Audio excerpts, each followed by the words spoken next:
दोस्तों, एक समय की बात है। एक हाथी की मृत्यु हो गई। मृत्यु के बाद हाथी की आत्मा यमलोक पहुंची।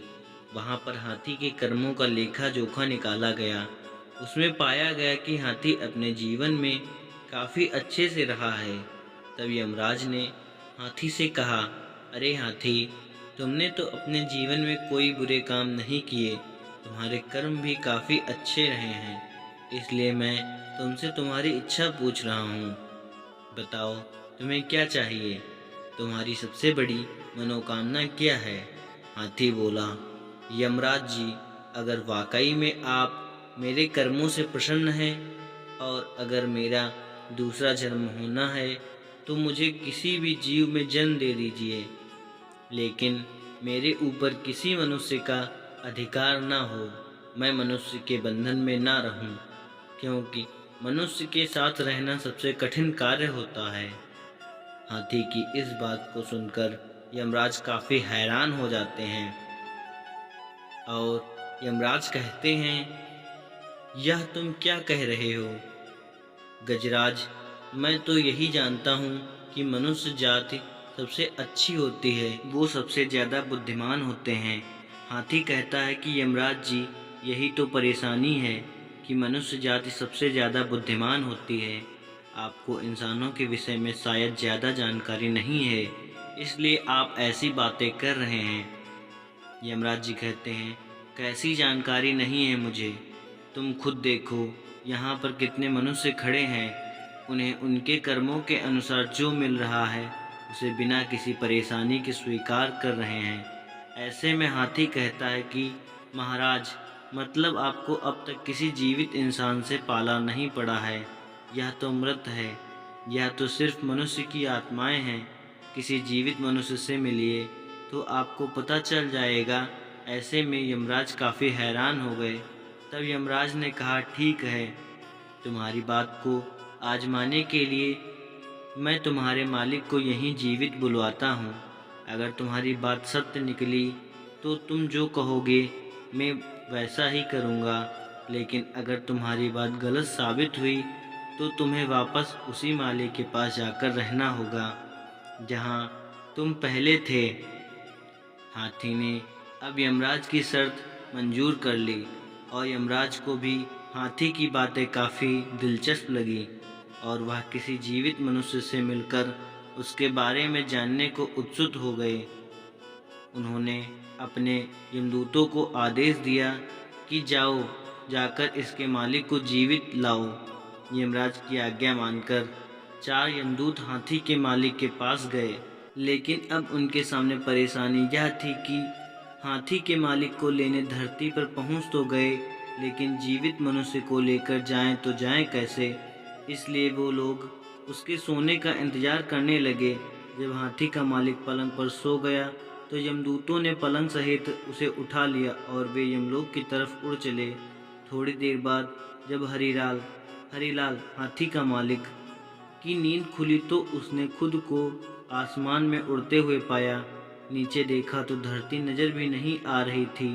तब उसने उन चारों यमदूतों से पूछा कि आप कौन हैं? मुझे कहाँ ले जा रहे हो?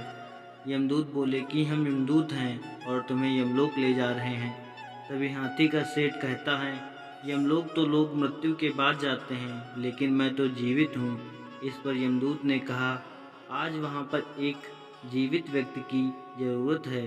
दरअसल एक हाथी ने यमराज से कहा है कि जीवित व्यक्ति को लेकर आओ, तब आपको पता चलेगा। अरे वाह, वो तो मेरा हाथी है जिसकी आज मृत्यु हुई है, लेकिन उसने मुझे ऊपर बुला लिया। तब परेशान हरिलाल ने कोई तरकीब लगाने की सोची ताकि उसका जीवन सुरक्षित रहे। इधर उधर देखने पर उसे उसके पलंग पर ही एक कलम और कागज मिल गया। उसने उस पर कुछ लिखा और थोड़ी देर में ही वह यमलोक पहुंच गए। जब वो यमराज के सामने पहुंचा तो यमराज जोर जोर से हंसने लगा और हाथी की तरफ देखकर बोले, यह लो, तुम्हारा मालिक आ गया। अब यह अदना सा इंसान यह भला क्या कर लेगा? हाथी बोला, थोड़ा सब्र कीजिए महाराज, आपको सब पता चल जाएगा। इधर आओ। लेकिन बीच में ही रुककर हरिलाल कहता है, यमराज, क्या आपको पता है कि मैं कौन हूँ? तभी यमराज कहते हैं, मैं तो सिर्फ इतना जानता हूँ कि तुम इस हाथी के मालिक हो। इसके अलावा मैं तुम्हारे बारे में कुछ नहीं जानता। अब तुम ही बताओ कि तुम कौन हो? तब हरिलाल वह कागज यमराज को देते हुए कहता है, यह लीजिए, आप खुद ही पढ़कर जान लीजिए कि मैं कौन हूँ। यह वही कागज था जिस पर उसने आते हुए कुछ लिखा था। जब यमराज ने वो कागज खोलकर पढ़ा तो यमराज हैरान रह गए और अपने सिंहासन से नीचे उतर आए। इसके बाद यमराज ने खुद हरिलाल को अपने सिंहासन पर बिठा दिया। जैसे ही वह सिंहासन पर बैठा, उसने सबसे पहले यमराज से कहा, यमराज, आज से यमलोक पर से आपका शासन खत्म हुआ। आज से मैं यहाँ का राजा हूँ। मैं जैसा कहूँगा हर किसी को वैसा ही करना होगा। तब हाथी कहता है कि यमराज जी, अब देखिए आगे आगे होता है क्या। तभी हरिलाल कहता है कि अब से स्वर्ग और नर्क का झंझट खत्म। सभी के सभी स्वर्ग जाएंगे। अब देखते देखते नर्क में रहने वाले लोग स्वर्ग में आ गए। अब नर्क का द्वार बंद कर दिया गया। जिस किसी की भी मृत्यु होती तो सीधा स्वर्ग जाता। इधर हरिलाल मन ही मन में यह भी सोच रहा था कि जिस दिन मेरी सच्चाई यमराज के सामने आएगी तो मुझे मार दिया जाएगा।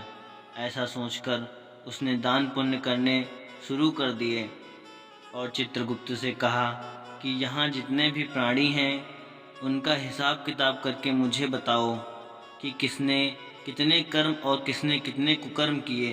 तब चित्रगुप्त ने सबके बारे में बता दिया कि किसे कौन सी सज़ा मिलनी है।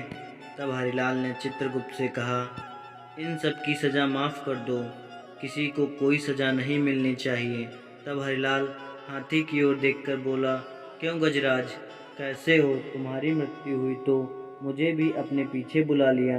हाथी हरिलाल के नज़दीक जाकर बोला कि मालिक, नीचे तो आप मेरे मालिक हैं, लेकिन एक बात बताइए कि आप यमलोक के मालिक कैसे बन गए? हरिलाल ने कहा, यह राज की बात है तो मैं कैसे बता दूं? मालिक, मुझे भी इंसान बना देना, नीचे जाकर आपका नौकर बनकर रहूँगा, लेकिन यह राज मुझे बता दो। तब हरिलाल ने उसे बताया कि जब यमदूत मुझे लेकर आ रहे थे तो मैं काफ़ी डर गया था। संयोग से मेरे पास एक कागज़ था। मैंने उस पर लिख दिया कि यमराज धरती से जो मनुष्य आपके पास आ रहा है उसे आप अपना सिंहासन दे देना, और उसके नीचे मैंने भगवान विष्णु के हस्ताक्षर कर दिए।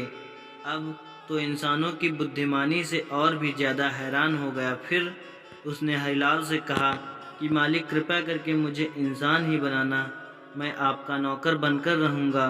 हरिलाल बोला, ठीक है, लेकिन यह बात किसी को बताना मत। हाथी ने भी हाँ में सिर हिला दिया। धीरे धीरे करके 7-8 दिन बीत गए। स्वर्ग में लोग बढ़ते जा रहे थे, नरक लोक बंद हो चुका था। कुछ ही दिनों में पूरे देवलोक में यह बात फैल गई कि अब नरक का अस्तित्व खत्म हो चुका है। उधर भगवान श्रीहरि विष्णु सोच में पड़ गए कि यमलोक में ऐसा कौन आ गया है जिसने मेरे सारे नियमों को तोड़ने का काम किया है। आखिर कौन है वह जिसने सारी व्यवस्था को तहस नहस कर दिया है? यह सोचकर भगवान विष्णु स्वयं यमलोक में आए और उन्होंने देखा कि यमराज यमलोक के द्वार के बाहर बैठे। तब विष्णु भगवान ने उनसे पूछा, यमराज, तुम बाहर बैठे हो तो यमलोक को कौन चला रहा है? भगवान, ये आप क्या कह रहे हैं? आपने ही तो इंसान को मेरे स्थान पर नियुक्त किया था और आप भी इस तरह से अनजान बन रहे हैं। उसने जो मुझे कागज़ दिया था उसमें साफ साफ लिखा था कि मैं उसे यमलोक का सिंहासन दे दूं, और उस पर आपके हस्ताक्षर भी थे। यदि आपको यकीन नहीं होता तो यह देखिए। भगवान विष्णु ने कहा, मैंने तो ऐसा कभी नहीं किया। कौन है वह फिर? भगवान विष्णु थोड़ा सोचकर कहते हैं, यमराज, कहीं तुमने किसी जीवित मनुष्य को यमलोक तो नहीं बुला लिया? आप बिल्कुल सही कह रहे हैं प्रभु। मैंने एक जीवित इंसान को ही यमलोक में मंगाया है। तभी यमराज ने शुरू से लेकर अब तक की सारी बात भगवान श्री हरि विष्णु को बताई। ऐसे में भगवान विष्णु को हंसी आ गई और वह मुस्कुराते हुए बोले, यमराज, तुम अब भी नहीं समझ पाए कि उस मनुष्य ने तुम्हें झूठा पत्र दिया। उस पर मेरे नहीं बल्कि उसके खुद के हस्ताक्षर थे जो उसने मेरे नाम से किए हैं। अगर वह तुम्हें पत्र नहीं देता तो तुम उसे बुद्धिमान नहीं समझते। तुमने उसकी होशियारी का अंदाज़ा कैसे लगता? भगवान विष्णु की यह बात सुनकर यमराज ने अपने सिर पर दोनों हाथ रख लिए। वह उन्हें सारा माजरा समझ में आ चुका था। उन्होंने भगवान विष्णु से कहा, प्रभु, इस मनुष्य की रचना तो आपने काफ़ी अद्भुत की। जैसे ही भगवान विष्णु यमराज के साथ यमलोक आए, हरिलाल अपने सिंहासन से उठकर नीचे हो गया और भगवान विष्णु से बोला, प्रभु, मुझे तो आपका ही इंतज़ार था। मैं कब से यही सोच रहा था कि कब आपके दर्शन होंगे और मुझे इस कार्य से मुक्ति मिलेगी। तब भगवान ने मुस्कुराते हुए कहा, तुम बहुत चालाक हो। देखो यमराज, जीवित व्यक्ति को यमलोक बुलाने का क्या परिणाम हुआ। जब इसे लगा कि मैं इसे दंड देने वाला हूँ तो यह मुझे खुश करने में लग गया। किसी भी इंसान को समझना किसी के लिए आसान नहीं। यमराज ने हाथी से कहा, गजराज, तुम सर जीत गए। मैं अब तक यही समझता था कि हम देवताओं से अधिक समझदार और कोई नहीं है, परंतु मैं गलत निकला। पर आज तुम्हारी वजह से मेरे सारे भ्रम दूर हो गए। अब चूंकि हाथी यमराज से सर जीत चुका था, ऐसे में उसने यमराज से कहा कि यमराज जी, आप मुझे भी इंसान बना दें। यमराज ने उसकी शर्त मान ली और हरिलाल को वापस धरती पर भेज दिया। लेकिन यमलोक की सारी बातें उसके दिमाग से निकाल दी, यानी कि हरिलाल को यमलोक की कोई भी बात याद नहीं थी। वह फिर से आम जिंदगी जीने लगा। दोस्तों, इस कहानी से हमें यही सीख मिलती है कि इंसान को हर हाल में अपनी बुद्धि का इस्तेमाल करना चाहिए। अगर वह चाहे तो किसी भी मुसीबत का सामना आसानी से कर सकता है, जिस तरह हरिलाल ने किया था। दोस्तों, हमारी यह कहानी आप सभी को अच्छी लगी हो तो एक लाइक करके वीडियो को शेयर करें और इसी तरह की कहानी सुनने के लिए हमारे चैनल भक्तों की पुकार भक्ति साधना को सब्सक्राइब ज़रूर कर लें। धन्यवाद।